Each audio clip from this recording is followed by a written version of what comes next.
Hello viewers, நம்ம இந்த வீடியோவில் எதை பற்றி பார்க்க போகிறோம் அப்படின்னா TNEA rank list, engineering counselling rank list இன்று காலை 11:30 மணியளவில் உயர்கல்வித்துறை அமைச்சர் விஸ்வநாத் வெளியிட்டார்.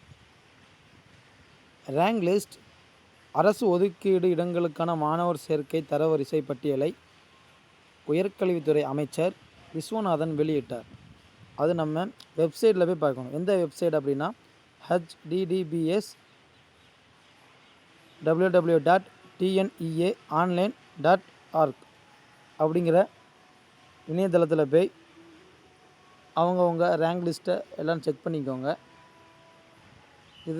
இதே மாதிரி தகவல்களை உடனுக்குடன் தெரிந்து கொள்ள நமது மைஃபாத் தமிழ் சேனலை சப்ஸ்கிரைப் பண்ணிக்கோங்க.